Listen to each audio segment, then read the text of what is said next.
बाबा जी की प्यारी सात संगत जी, राधा स्वामी जी। उस परमात्मा को पाना सरल है, साथ ही परमात्मा को हासिल करने के बाद, प्राप्त हो जाने के बाद पता चलता है कि अरे हम तो ऐसे ही इधर उधर भटकते रहे परमात्मा को प्राप्त करने के लिए।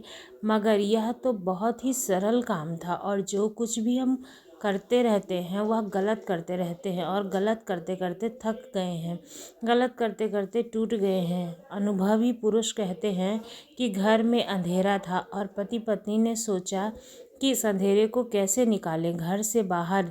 फिर दोनों कहते हैं कि इस अंधेरे को कहते हैं कि हम हमारे घर से निकल जाए। फिर दोनों की ऊंची ऊंची आवाज़ से चिल्लाने लगते हैं, हे अंधेरे तू निकल जा हमारे घर से। मगर अंधेरा नहीं निकला।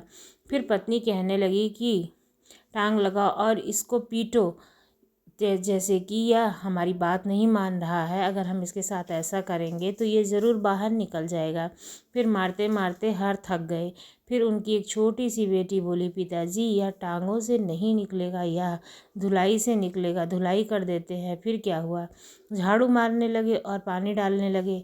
चलो इसे ऐसे बाहर निकाल देते हैं। फिर पानी डाल डाल कर भी थक गए, झाड़ू लगा लगा कर भी थक गए, मगर अंधेरा मिटने का नाम ही नहीं ले रहा था। गला फाड़ फाड़ कर चिल्ला रहे थे, टांगे मार मार कर भी थक गए, पर अंधेरा नहीं निकला। घर के आगे से एक संत जा रहे थे। फिर उन्होंने उनके घर में आधी रात को हरकत देखकर पूछा कि आखिर क्या हुआ है, आप क्यों इतना तेज तेज चिल्ला रहे हैं। तब वह कहने लगे कि हम थक हार गए हैं इस अंधेरे को निकालते निकालते, पर यह तो बहुत ही ताकतवर है, बड़ा ही शक्तिशाली है, आवाज़ों से भी नहीं निकला। फिर हमने इसकी टांगों में भी काफ़ी कूटा मारी और टांगों को लंगड़ी फंसाई, इसकी धुलाई भी की, झाड़ू भी मारा, मगर यह नहीं निकला। हम थक गए हैं, टूट गए हैं। और फिर उस संत ने अपनी जेब से मोमबत्ती निकाली और जलाई। जलाते ही अंधेरा गायब हो गया कहीं, और ना तो टांग मारनी पड़ी, ना धुलाई करनी पड़ी, और ना ही जोर जोर से बोल करके चिल्लाना पड़ा। अंधेरा अपने आप घर से निकल गया। तो बाबा जी की सासंगत जी, वेद पाठ पाप खाए जैसे दीमक जलने से अंधेरा चला, दीपक जलाने से अंधेरा चला गया, वैसे ही ज्ञान का पाठ करने से उस परमात्मा को हम पा लेते हैं। जिसमें परमात्मा का नाम ले लिया, ज्ञान है, वह है उनके बोलने से, दोहराने से पाप चले जाते हैं, दहक चले जाते हैं। इसलिए ध्यान से सुने कि दीवा भले अंधेरा जाए, वेद पाठ मत पाप खाए। ज्ञान से भरे हुए ग्रंथों का पाठ इस तरह से पापों को खा जाता है जैसे जलता हुआ दीपक अंधेरे को खा जाता है। अब आप कहेंगे कि हम भक्ति तो बहुत करते हैं मगर कोई बात बनती ही नहीं है। एक शब्द से चलिए सारे मन के साथ ही तारों को उस परमात्मा के साथ जोड़कर भजन बंदगी करने से, सूर्य को जोड़कर नाम की भक्ति करने से, ऐसा करने से फिर कहीं जाकर हमारा काम बनता है, हमारी बात बनती है। बाती हो तेल हो दी, फिर भी दीपक जलता है, मगर केवल बाती है तो दीपक नहीं जलेगा, और अगर केवल तेल है तो भी दीपक नहीं जलेगा। इसलिए दोनों का सहयोग बहुत ज़रूरी है। शब्द का सूरत का सहयोग चाहिए और इसमें कई जन्म लग जाते हैं, बहुत समय लग जाता है, मगर काम तो केवल इतना है कि बुल्ला रब की ही पाना, इधर उधर इधर लाना। क्योंकि जिस दिन यह दीपक जल जाता है, यानी कि जब हम से सूझी आ जाती है, मतलब हम समझ जाते हैं, तब परमात्मा को पा लेते हैं। फिर हमारे मन से ख्याल आता है कि अरे हमने तो ऐसे ही समय बर्बाद कर दिया, यह तो बहुत ही सरल काम था। इतना सरल और आसान काम, परमात्मा तो ईश्वर को प्राप्त करना कितना सरल है, इसके लिए सरल तो और कई काम नहीं। और जितना मुश्किल है परमात्मा को प्राप्त करना, तो उतना मुश्किल काम भी नहीं है। यह जब हम समझ नहीं पाते हैं, तब जानकारी नहीं होती है, धर्म का ज्ञान नहीं होता है, बड़ी ही मुश्किल होती है। हम गलती पर गलती करते रहते हैं क्योंकि हमें समझ ही नहीं आता है कि भूला भूली भूल भूल पछताए, भूल करता जाए। क्योंकि भूल मनुष्य करता है, गलतियां मनुष्य करता है, और अगर इन गलतियों को देखें तो इन गलतियों की छानबीन करें तो कितने गलत कर्म हम मज़हब के चलते करते हैं। टांगे मार रहे हैं अंधेरे को, और आवाज़ें देकर निकालने का यत्न किया जा रहा है, अंधेरे को धुलाई की जा रही है। अंधेरा भी थक जाता है, टूट जाता है। फिर कह देते हैं हमारे बस की बात नहीं अंधेरे को निकालना, हम तो थक गए हैं। अब हम दोनों शब्द एक साथ कह देते हैं कि जितना सरल आसान उस परमात्मा को प्राप्त करना है, तो मृत्यु लोक में इतना आसान काम कोई नहीं, क्योंकि कोई भी चीज़ 1 सेकंड में नहीं मिल जाती है। अब जैसे एक बहुत बड़ा मकान बना रहे हो, तो क्या वो 1 सेकंड में बन जाएगा? नहीं बनेगा। इंजीनियर बनाता है, वकील बनाना, डॉक्टर बनना, ये सब 1 सेकंड में थोड़ी ना होते हैं, क्योंकि 15 साल की पढ़ाई करनी पड़ती है, प्राइवेट स्कूल, हाई स्कूल, फिर कॉलेज, फिर मेडिकल कॉलेज। इसके लिए ज़िंदगी का बहुत सारा समय लगाना पड़ता है, फिर कहीं जाकर हम डॉक्टर इंजीनियर बन पाते हैं। क्या बहुत बड़ी यात्रा 1 सेकंड में हो सकती है, चाहे वो हवाई जहाज़ से क्यों ना करनी पड़े, लेकिन फिर भी सफ़र में समय लगता है। मगर फिर भी 1 सेकंड से लंबी यात्रा हो ही जाती है आपकी। मगर हम उस परमात्मा को 1 सेकंड में प्राप्त कर सकते हैं, केवल 1 सेकंड में एक चित्र, एक चिन्ह। ध्यान दो, चित्र एक हो गया तो 2 बार नहीं। 2 बार का मतलब है भूतकाल की यादों में, भविष्य की यादों में ना। भूतकाल की यादें व भविष्यकाल की चिंता, मन एक हो गया, एक शब्द लाए, एक प्राप्ति 1 सेकंड में हो जाएगी।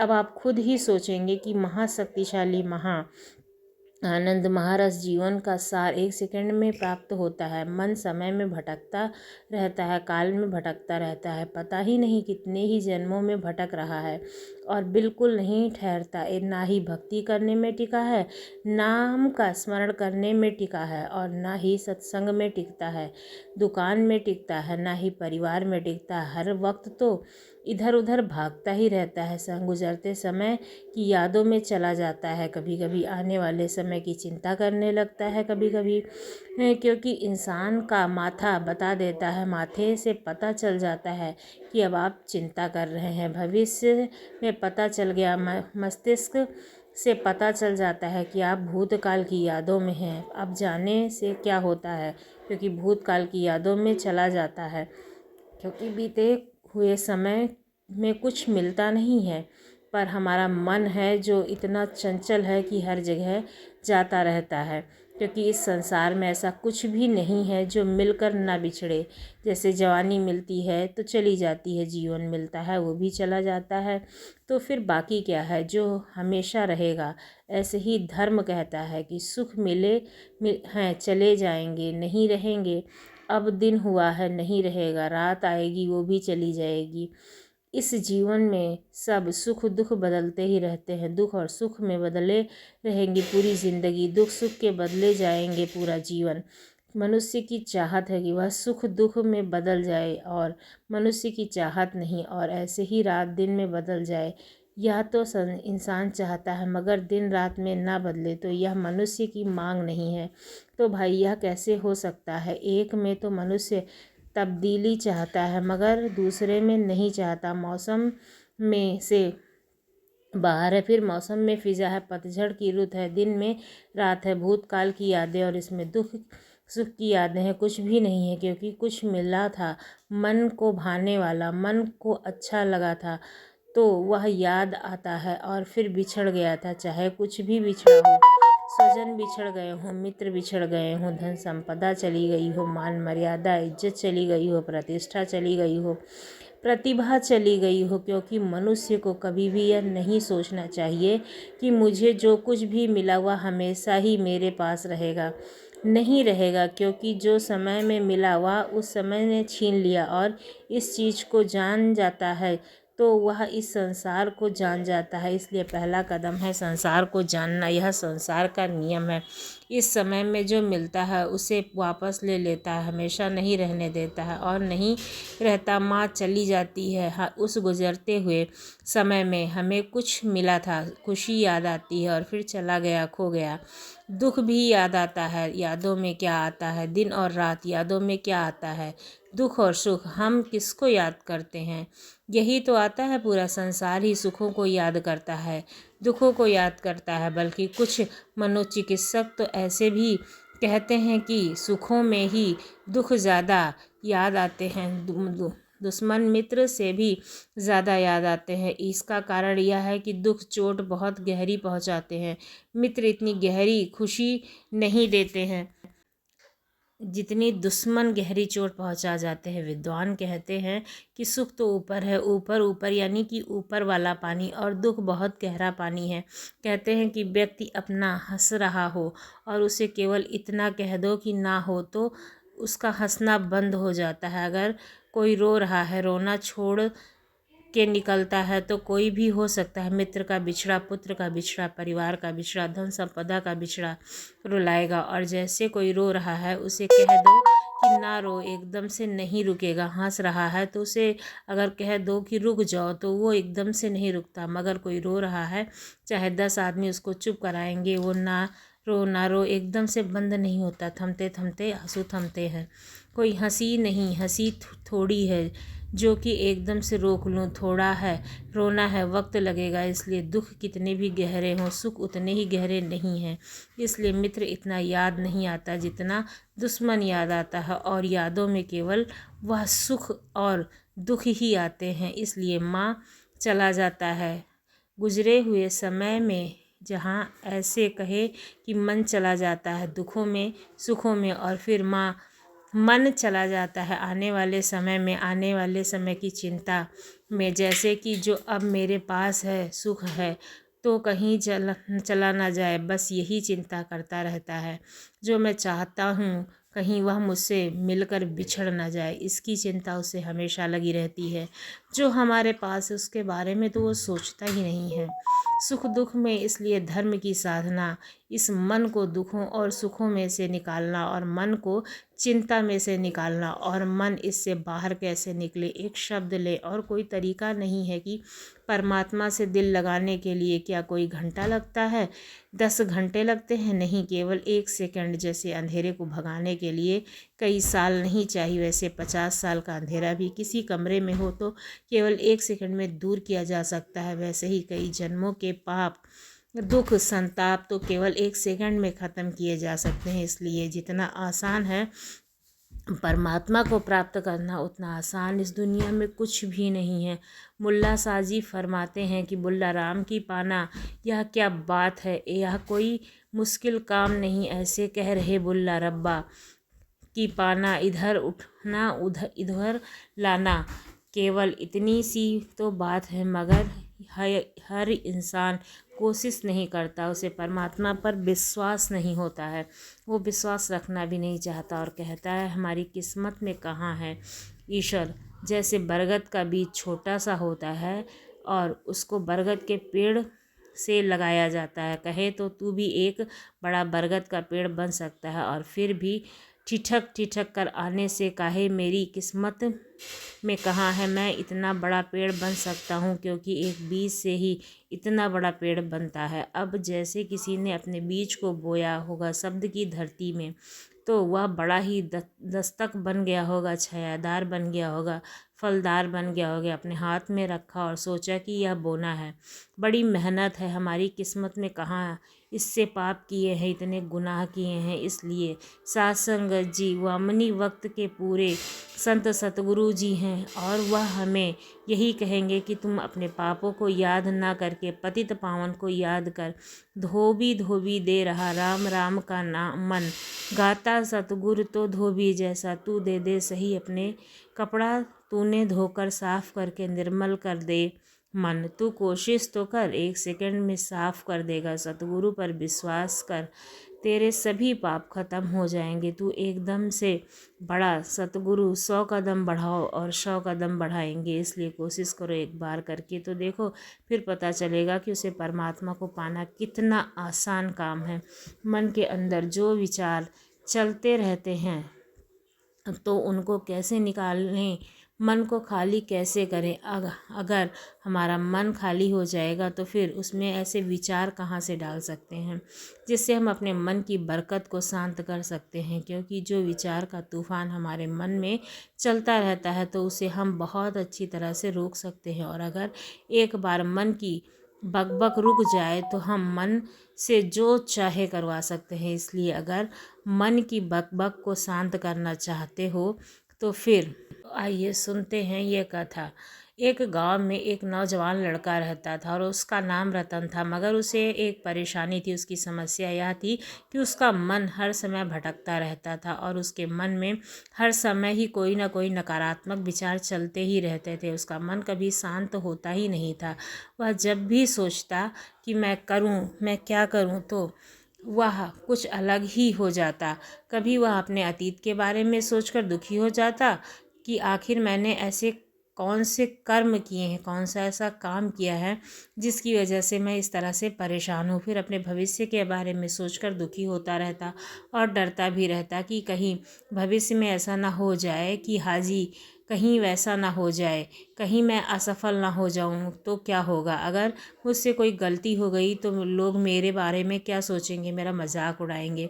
ऐसे ही कई नकारात्मक विचार उसके मन में हमेशा ही आते रहते। रतन हमेशा ही अपने इस नेगेटिव विचारों में खोया रहता था। वह अपने इस विचार से मुक्ति भी पाना चाहता था। वह चाहता था कि उसके मन में कोई भी फालतू विचार ना आए। हर समय उसके मन में यह विचार आते ही रहते और इसलिए वह अपने जीवन में बहुत ही ज़्यादा दुखी रहता था।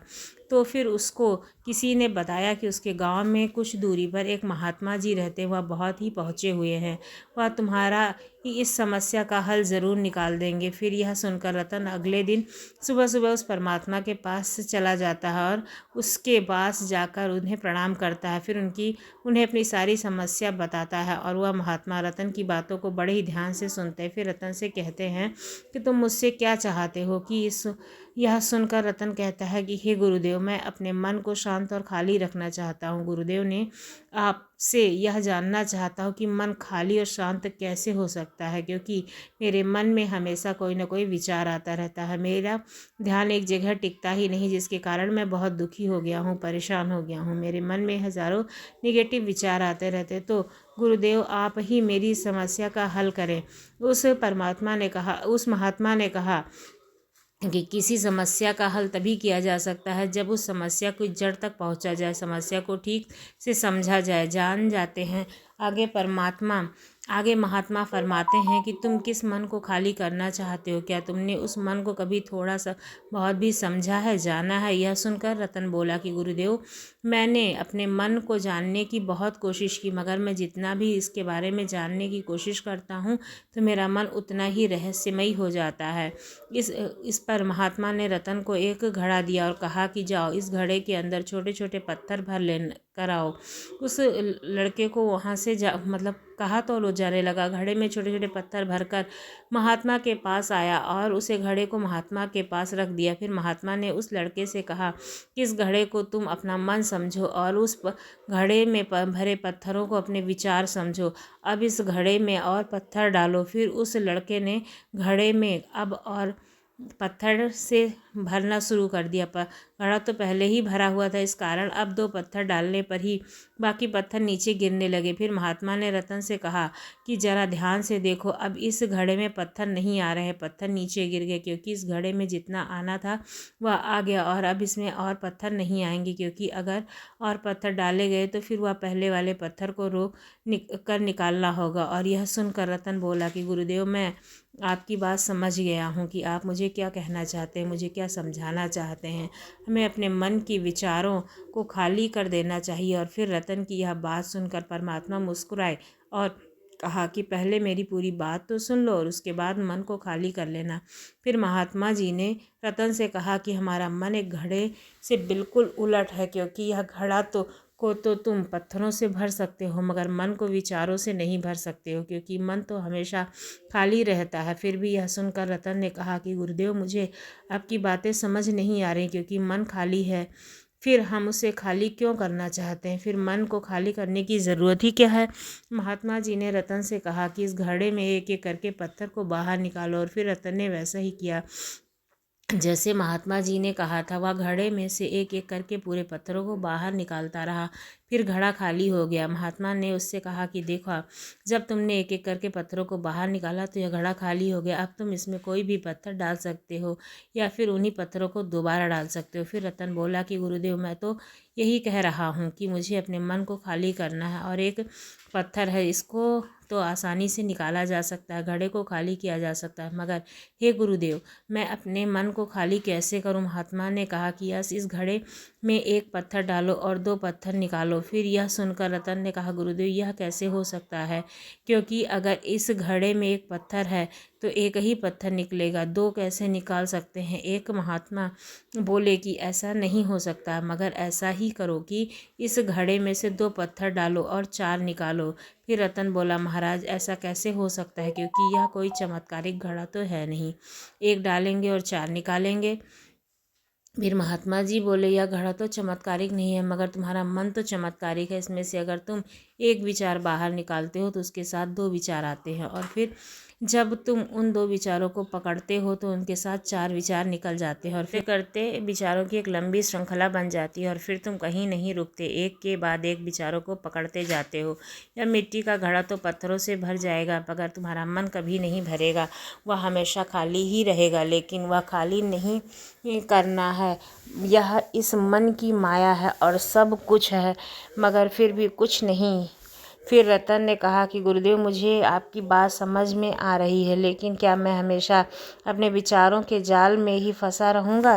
क्या इस मन के माया जाल से निकलने का कोई रास्ता नहीं है? फिर महात्मा ने कहा कि इस मिट्टी के घड़े को आधा पत्थरों से भर दो। फिर रतन ने वैसा ही किया। फिर महात्मा ने कहा कि इन पत्थरों में से कोई एक पत्थर को चुनो और उस पत्थर की एक छोटी सी मूर्ति बनाकर मुझे दे दो, क्योंकि मैं जानता हूँ कि तुम एक अच्छे कलाकार हो। फिर रतन ने एक पत्थर निकाला और फिर उस पत्थर को सामने ही तराशने लगा। पत्थर को रास्ते समय उसे लगा कि पत्थर अच्छा नहीं है। फिर उसने दूसरा पत्थर घड़े से निकाला, लेकिन उसे उस पत्थर को भी पसंद नहीं किया, और तीसरा पत्थर निकाला।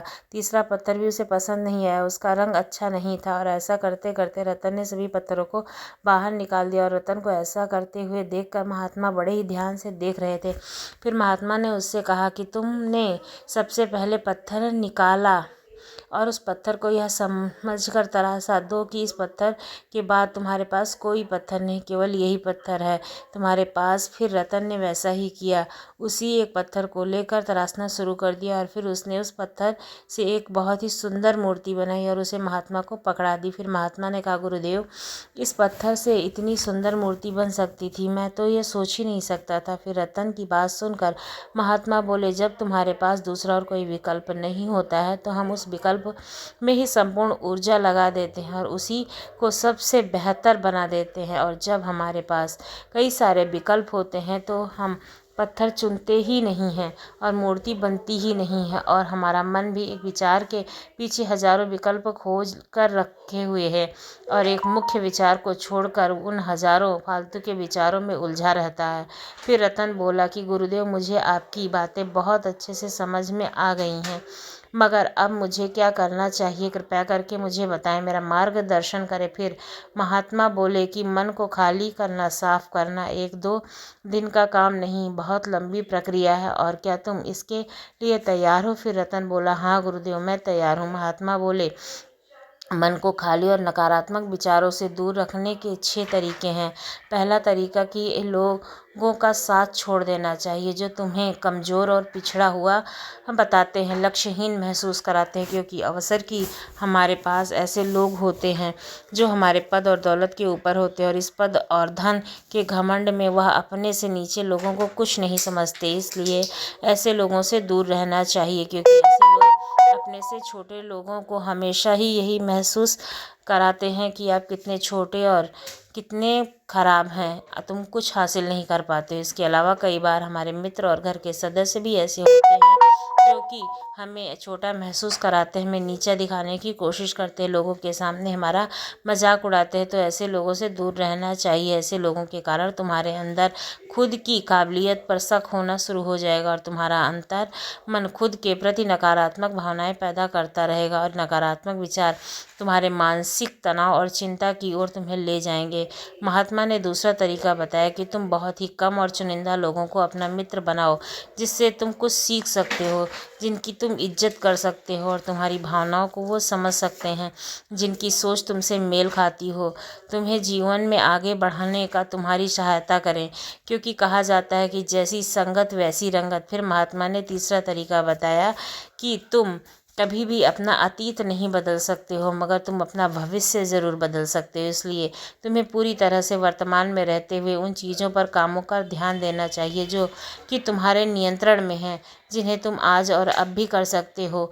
चौथा तरीका है कि तुम स्वस्थ और पौष्टिक भोजन खाओ, क्योंकि हमारा शरीर ऊर्जा से चलता है और हम जैसा खाएंगे वैसा ही ऊर्जा हमारे शरीर को मिलेगी। क्योंकि हमारा शरीर स्वस्थ नहीं है तो फिर हमारा मन भी स्वस्थ नहीं रहेगा, क्योंकि जब शरीर कमज़ोर और बीमार रहता है तो फिर मन में कई तरह के नकारात्मक विचार आते ही रहते हैं, और स्वस्थ शरीर से स्वस्थ दिमाग का वास होता है। महात्मा ने कहा कि पांचवा तरीका है कि रोज़ाना ध्यान करो, उसे परमात्मा की भजन बंदगी करो। सुबह ब्रह्म मुहूर्त में उठो और परमात्मा के नाम का सिमरन करो, ध्यान भजन बंदगी करते रहो।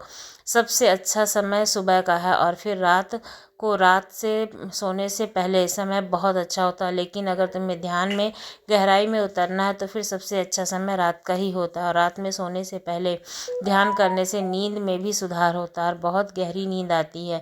मगर ध्यान करने के लिए तुम अपनी सांसों का ध्यान केंद्रित करो, या फिर तुम अपने मन में उठने वाले विचारों पर भी अपना ध्यान केंद्रित कर सकते हो, क्योंकि इस तरह करने से गहरे ध्यान से उतरा जा सकता है। और छठवां तरीका है तुम नई नई जगह पर घूम सकते हो, क्योंकि कई नई जगह पर ज्ञान से भरे हुए विचारों की प्राप्ति होती है और नयापन महसूस होता है। इस तरह से अपना मन, अपना ध्यान तुम ईश्वर में लगा सकते हो और इससे तुम्हें एकाग्रता भी मिलेगी। तो उम्मीद करती हूँ आपको हमारी वीडियो पसंद आई। अगर वीडियो पसंद आई तो हमारे चैनल को लाइक करें, शेयर करें, सब्सक्राइब करना ना भूलें।